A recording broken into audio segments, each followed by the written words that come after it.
So thank you for joining us today. If we've got one viewer, that is one viewer more than what we started this with, so we're happy. My name is Melissa Stringer. I'm a licensed therapist based out of Dallas, Texas. And I've been in practice for about 10 years now, private practice about 6 years. So I'm just here today with Diana we'll get to what we're talking about in just a minute, but I'm gonna let her introduce herself too. Yeah, thanks everyone for joining us, or if you're watching us on the IGTV later. But I'm Diana Garcia. I'm also a licensed therapist in Florida, and so I've been in practice, I think, 8 to 10 years. And part of the reason we're doing this is because we're both ACT fangirls. Huge ACT fangirls. Yeah. So I think, so one of the reasons we wanted to do this and why we actually connected on Instagram, and I know we're just going to start off by even explaining what is ACT. Yeah, absolutely. Yeah. So ACT stands for Acceptance and Commitment Therapy. A lot of people just refer to it as ACT, just ACT, and it's a model that's built off of the main aim of it is to create psychological flexibility. What does psychological flexibility mean? It just means that we learn how to accept the uncontrollable aspects of life, like our internal world, the difficult thoughts and feelings that show up for us, that are not optional, that are just part, along for the ride of life. It helps us learn how to embrace those and also how to connect with our values and to create actions and behaviors that would be in alignment with those. So in a very small nutshell, that's what ACT is all about.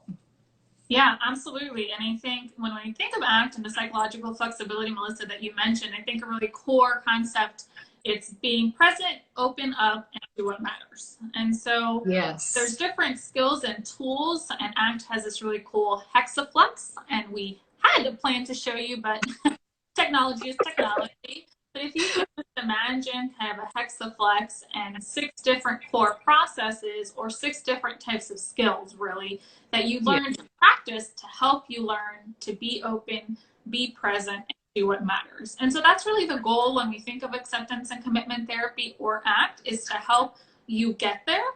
And one of the reasons we wanted to do these lives is to really highlight a different skill or process for each live, so that hopefully, whether you're in your own process of self-growth, you're in therapy, you're not in therapy, whatever the case is, that you can apply or at least start to become familiar with some of these skills, because I know I personally use them all the time in my life. And actually I had to use a lot of the skills to even get myself today to come on this IG live. So that's one of the reasons we both wanted to do this.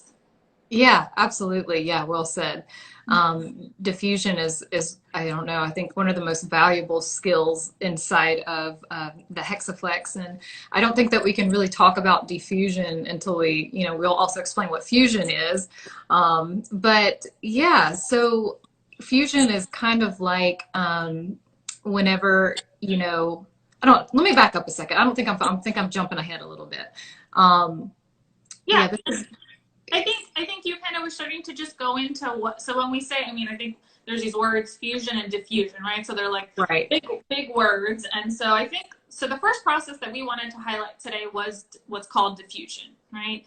And kind of break it down. And I think you were starting to go down on that path. It's just this concept of learning how to step back from our thoughts, right? To have some space for some thoughts that get in our way. And I always like to use the term sticky thoughts, because there's some thoughts that when they show up, we've gotten caught and we're stuck to them. And so the skill of diffusion, it's literally just learning how to get a little unstuck. And the inverse of that, I think what you were starting to talk about is this concept of fusion. Absolutely. Yes.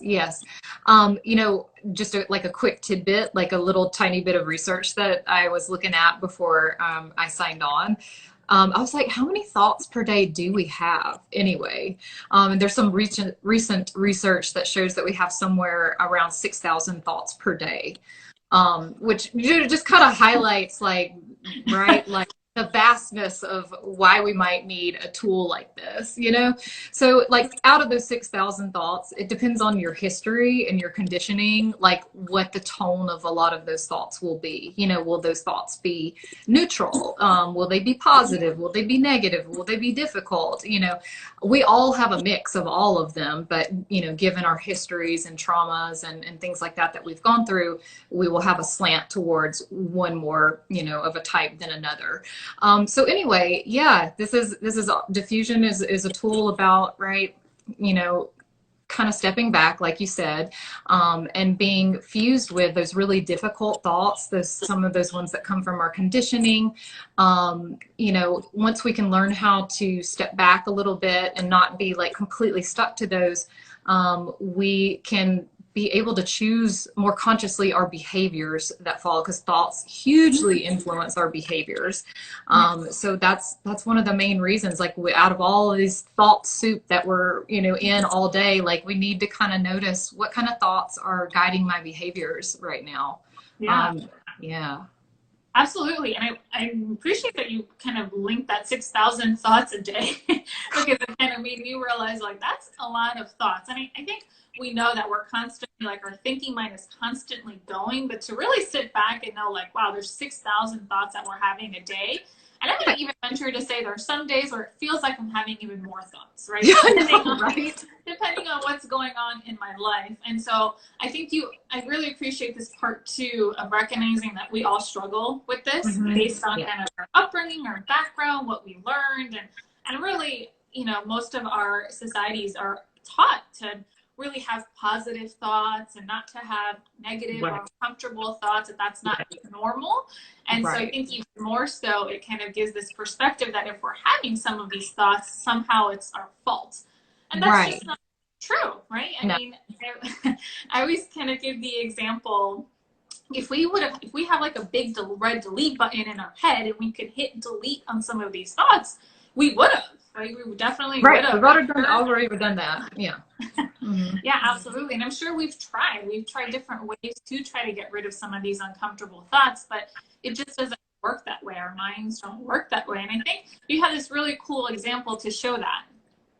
Yeah, absolutely. So when I was first learning ACT, you know, like there are a few like really standout illustrations or metaphors or like thought experiments that really hung with me and that I like still teach my clients today when we're learning this stuff. It was just a simple thought experiment of don't think of a little white fuzzy bunny right now. And then, you know, asking, well, what are you thinking about right now, Diana? Thinking about a little white fuzzy bunny. Right? Like that's what comes to mind. Right. Little cute pink nose and little whiskers. And maybe it's like in a meadow, in a sunny meadow. But yeah, it's just, it shows, right? All I have to do is use language to cue you. Right. And we can hear words that can cue our network to bring up certain thoughts. We can smell smells. We can feel body sensations that cue certain thoughts. We can see images that cue certain thoughts. And we can't get out from under this. There's no way to do it. So yeah, this is just a quick little thought, experiment to demonstrate how, yeah, you might actually, after we get done, I bet you'll think of a white bunny again sometime today because we talked about it, and if you tried to push that away or get rid of it, it would probably actually hang out longer. Yeah, and I think what's funny, because as you were saying this white bunny, I know it's not necessarily a white bunny, but the association, the language network in my head goes to like the movie Bambi. And yes. And so I think of a cute little bunny, even though he's not white, but I think and it just highlights, I wasn't thinking of Bambi in forever, and then this association that my mind makes can automatically bring up this movie and memory of this, Disney movie. And so it's, again, just highlights that we just don't have this level of control over our thoughts that sometimes we think we do. And absolutely. So I think, we wanted to talk a little bit about some potential tools that could help you as you start to kind of recognize this process when your thoughts are getting in the way. So one kind of way that I like to describe thoughts, or kind of how you can create space for them with clients, is I really start to explain. So imagine your mind is like a radio doom and gloom, which a lot of it is, right? It's broadcasting these really kind of loud and scary thoughts, whether Yeah. that's thoughts about the past, like a lot of gloom, what went wrong, what you wish were different, or thoughts about the future, like Right. pro at worst case Oh, scenarios. uh, yeah. Right there really, with you. my mind's really creative in that way that it can really think of all the ways things can go wrong, Right. or sometimes just finding problems in the present. So that's, you know, thinking of that's your mind being on the radio doom and gloom, right? And Yes. that it's constantly on, almost like thinking, if you've ever been to like any type of waiting room, they always have like the same type of like jingle music going on. Awful. Horrible music. I don't know why people Horrible hate music. it, but that's kind of the same way that there's just this annoying background noise. And if you've ever been in a waiting room and let's say I bring books and I try to read, and in that moment I'm focused on my book, but let's say a really annoying jingle shows up, Right. I lose focus from what I'm doing, and then this really loud sound, you know, the radio starts to really get big. And so that's Yes. the same way with our mind with this radio doom and gloom. There's sometimes when it gets really loud and it makes us shift focus from what we're doing. And I know there's, you know, even thinking about, we can't just turn off the radio doom and gloom, just like at the waiting room, like we don't have control over No, like I wish that. I could. I wish I could Yeah. find where it was coming from. I know, because there really aren't horrible songs that they play, but it's always like the 80s songs, and I like some 80s music, but it's like the worst ones. Yeah, it's the worst But ones. it's kind of thinking about, just like we can't turn off the radio station, the radio doom and gloom in our minds, we can learn though to shift our focus and to turn down the volume, right? So like when I go back to being focused on reading that book, the volume has started to go a little bit down. But the whole point of all these techniques, it's not to get rid of those thoughts, right? You're still going to have that background noise going. And it's kind of like imagining if you just had one station constantly playing in your house while you were stuck in your house in the pandemic, right? Didn't have control of this loudspeaker and it's just playing, but you would have to still figure out how to live your life, right? And so that's kind of when we think of the radio doom and gloom. Yeah, absolutely. Yeah. And that's such a great example. When I think about that, you know, in those different contexts that you described, you know, like either in your house or like, you know, in the waiting room of a doctor or something, you know, what would be the purpose of diffusion there? You know, the purpose, you know, maybe to remember what you needed to tell the doctor that's really important, like something that's going on, instead of getting so annoyed by this music that's annoying and you can't turn it off, you know, so you need to like create a little bit of space between that. And if you're at home, right, there's things that we need to carry on and, you know, take care of our tasks and daily activities and things that just need to get done around the house. And we can do that while we let that like doom and gloom kind of play softly in the background, or just carry on with our lives, just take it with us, you know. So that's what diffusion is all about. Yeah, and I really like that you highlighted this piece of like, what's even the point of trying to do diffusion in the moment? And so it's really like kind of recognize if you're getting stuck by some of these thoughts and it's stopping you from doing something really important, something that matters, then that's probably when you want to try to create some space from some of these thoughts. Absolutely. Yeah. Yeah. If it's interfering with you expanding or making your life more meaningful, richer, fuller, any of those things, you know, or stopping you from completing an important goal, that's, you know, a cue like, hey, maybe a diffusion would work right here. Another really quick metaphor, just, you know, a way, I love metaphors because they just, you know, they fill in the spaces that words can't sometimes quite get. So if you think of two pieces of metal like fused together, when we are fused, kind of going back to, right, the opposite of diffusion is fusion. So when we put our hands together like this and imagine two pieces of metal welded together, this is what we're like when we're fused with our thoughts. You know, like, I can't do this IG live today. I'm going to be too scared. I'm going to say something stupid. People aren't going to understand me, right? Like if I was super hyper fused with that right now and couldn't create just a little bit of space between me and those thoughts, I would just, you know, I wouldn't make any sense what I was saying. I might space out, right? Like I might just give up. I might just like hit end and run out of the room screaming, you know, do a number of escape strategies might kick in, right? But, you know, just noticing those thoughts, being able to label them for what type of thoughts that they are. Is this a judgment? Is this a prediction? Is this, you know, is this me going back into the past? Is this me ruminating? You know, all of that, even that is even sort of the beginning of diffusion too, that slowing down and noticing what's going on. So it creates a little bit of space so that you can refocus your energy to what's the most important thing at hand. And right now for me personally, that's getting this information across to people who could benefit from it, from a tool like this. So yeah, absolutely. So I love that example, and I can relate, right? Because when we get really fused to the thoughts, right, it can really stop us in our track, right? Like you said, similarly, if, you know, I have the thought, oh my gosh, I'm gonna say something horribly wrong, then, and that stops me from even showing up today, then maybe that I'm too fused to that thought, right? And so how yeah. can I create some space from that thought, and not that that thought has gone away, right? That little doom and gloom radio still back there, but it's kind of turning down the volume and creating some space so that you don't get so caught up by them. And I, you know, another kind of tool that I really like to use, and I want, you know, I think we want to put a caveat that obviously with all these different tools and tips that we're talking about, one, we understand it's not that simple. I think we're making it sound like, you know, it's you just do these and everything, it's just like a magic wand. And that's absolutely not what we want to portray in any shape or form. Yeah. These are skills that need practice, that you need to really start to practice, kind of like when you go to the gym and you're trying to do, you know, one push-up, right? You don't start with like 20. You start with one and you build up that muscle. And so I think we also want to talk about that. If you, there's certain thoughts that really hard to do some of these tools. Like I think we both find, and I work with individuals who maybe are dealing with a loss or have had really painful experiences in their past, something really kind of hurtful, traumatic, that it might be even harder to use some of these tools, and maybe at times it doesn't feel appropriate. Sure. We completely understand and respect and validate that.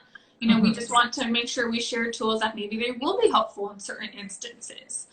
So even with that, saying that, there's this one tool that's, you know, I tend to use a lot with my clients, that this one's a little bit more of a sillier tool. So I just want to preface that. And that's also, I'm saying that if it doesn't work with certain thoughts completely, I understand. But this is also, I find that it works with some of my clients because it's a sillier tool. Right. And when we can tap into that part of ourselves, it creates even more of that space. Right. So it's actually using a voice distortion app. And so I actually have one on my phone where I'm going to record a thought that gets really sticky for me, and then how I would use different kind of distortions to help me create some space. So I'm actually going to record a thought. I'm going to say something horribly wrong on this IG Live. I'm going to say something horribly wrong on this IG Live. So that's kind of when I'm really stuck to that thought, right? And so now let's think about, okay, is there, you know, if I look at hearing it this way.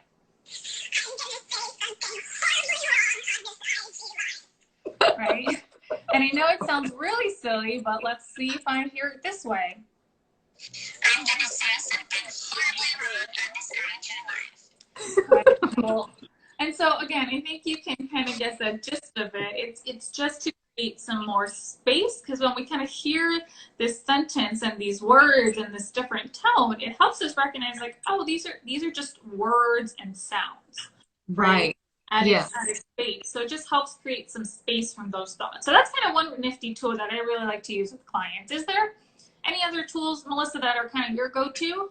Yeah. So I also use the voice distortion app, especially, you know, a lot of my clients have a sense of humor, you know, like even if we're dealing with heavy and hard stuff sometimes, and like you said, sometimes it's not appropriate, and we look for different types of diffusion skills for those. But yeah, I love using the voice distortion app also. It gives us both a giggle. You know, we will both do it on our phones and do it together. But if you don't have a phone, if you don't have access, you know, to a phone, or like you left your phone somewhere, and just something that's like immediately available to you that you can use, is just placing the phrase, I'm noticing, I'm having the thought that, and then fill in the blank of whatever your thought is that you're having. And what this does, right, kind of back to what we've been saying kind of the whole time today about the space, right? It just creates a little bit of space. It sort of starts to retrain your brain right, to have a different type of relationship to this thought, right? Because just having the thought and then just immediately having the emotions that accompany that thought, there's no interruption in that. There's just this automatic knee jerk. I have the thought and then I have this overwhelming feeling, and then, you know, it influences my behavior in some unhelpful way, usually is how the rest of the story goes. But if we can create that space, right, we're starting to train our brain to slow down and notice that you're having that type of thought. And right, when you can do this, you can notice other things about the thought, like how often each day do I have a thought like this? Or, you know, what is this thought like? When did I first start having this thought? You know, it can tap into this curious part of yourself. That can be really, really helpful, right? Because when we jump straight to judgment, like, what's wrong with me? Why am I having this thought? That's not helpful. We're just adding more, right, like anxiety and shame on top of the original thought that, you know, we started out with. So this is just, you know, like you said, like you mentioned earlier, this isn't a fast fix. It takes lots and lots of practice to retrain kind of these neural pathways. Our brain is used to thinking in this way and then feeling this way. So it's an interruption of a pattern, basically, that's unhelpful. Yeah, absolutely. And I think, you know, especially with this tool, I love that, you know, noticing I'm having the thought, right? That, you know, like, I'm going to say something horribly wrong. It's much different to say I'm noticing I'm having the thought that I'm going to say something horribly wrong versus I'm going to say something horribly wrong, right? Right. It might feel, I know sometimes my clients are like, oh, it's just semantics. And it's like, yeah, and it just really helps to fill yeah. that real kind of space that you need, right? And again, like you said, it's not about getting rid of these thoughts. It's just creating enough space from these thoughts so we can decide if we want to listen to it, right? Because if we create the space, then we're in a better situation to listen if this thought is helpful for us, if it works for us, you know? Yeah. And I think another kind of one that I really like too, that's in my toolbox, is I think of, you know, imagine all these thoughts and feelings were part of an autobiography, right? Or a documentary that they were going to do about your life. And so all these difficult thoughts and feelings are part of this movie or book that's going to be about your life. If you could name that story or name that movie, what would be the name of that story or movie, right? So if I'm going to use the example of the IG Live, right? Let's say the thoughts are, I'm going to say something wrong. It's going to go bad. I don't know enough. You know, whatever those stories and thoughts are for me. And then I could name that's the Don't Show Up book, right? And so when I notice I have those thoughts, I can really stop and ask myself, you know, what are those? Those are the I'm going to say something wrong story thoughts. Don't know enough thought. And so, there's that don't show up story again, right? And so it just really helps to, again, create some more space from these thoughts that can really get sticky and hard for us to distance ourselves from. Yeah, absolutely. Love that one too. Yeah, that's one of those classics I definitely really loved when I was just learning ACT, and have shared that one with clients too before that and when you were talking about that, when you mentioned movie, I just, like, it clicked for me. What showed up in my network was, I didn't share the example. Maybe I could share that real quickly now, about, just an illustration of diffusion in a movie that I've noticed lately. So I don't know if you're not a parent, maybe you haven't seen this movie yet. It's called Luca. It's the recent Pixar release. Sometime this summer it was released. And it's this cute little movie about two boys coming of age. And the main character's name is Luca, and his best friend is named Alberto. And you can think of Alberto as like the daredevil, you know, the one that's always getting into mischief, and, you know, he's bold, and, you know, he's always trying to pull Luca into doing, you know, fun stuff, you know, go on adventures and stuff. And he's very reserved, and he's always having these thoughts like, this isn't safe, I'll get in trouble for this. This will go very poorly. This will end up, this is dangerous. And Alberto notices that Luca does this a lot, and it really holds him back from like having fun and like expressing himself. Mm-hmm. And so he said, you know what? I used to kind of be like that too. You know what I started doing that really works? He said, now I say Silencio Bruno. So silence Bruno. He named a part of his mind that's like, right, this watchdog, this hypervigilant watchdog, like always predicting like unsafe things or worst case scenarios. He named it Bruno. And then he started saying silence in front of it. So he's right. There's so many layers to this. He named it, so he can always notice it and categorize it that way when it shows up.